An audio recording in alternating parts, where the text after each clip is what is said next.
There are two types of MOSFETs called N-channel and P-channel MOSFETs. The structure and operating principles of each are explained in this video. The figure on the left is a simplified version of the cross-section of the bare die of an N-channel MOSFET. The names of each electrode are gate, drain, and source. The gate terminal faces the P layer through the insulation layer. This figure shows the connection between drain and source is N, P, and N.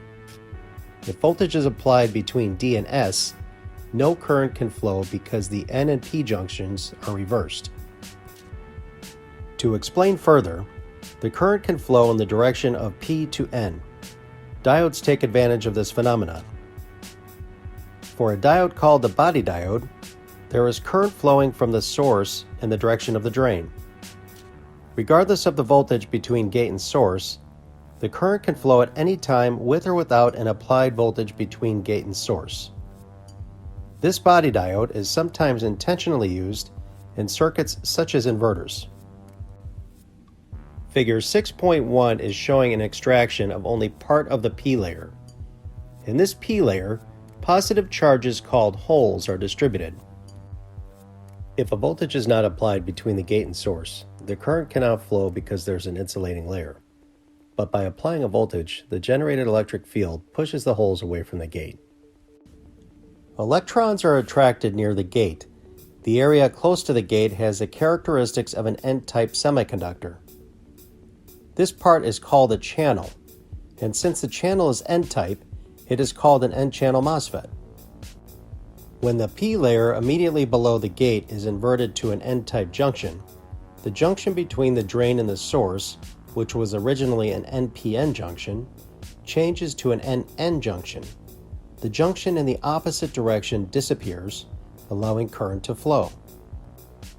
N-channel MOSFETs are turned on when a positive voltage is applied between gate and source.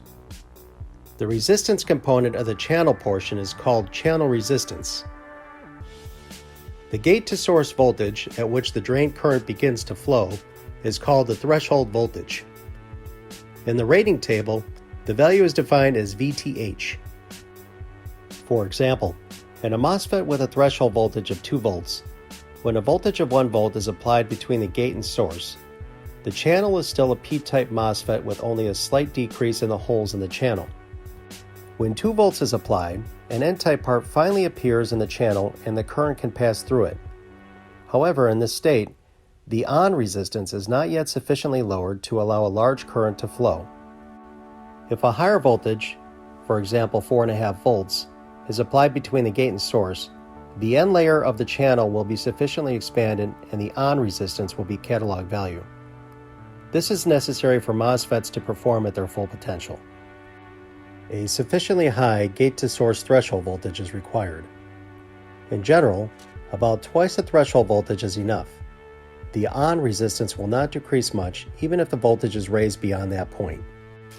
This figure shows a simplified cross-section of the bare die of a P-channel MOSFET. The gate terminal faces the N layer through the insulation layer.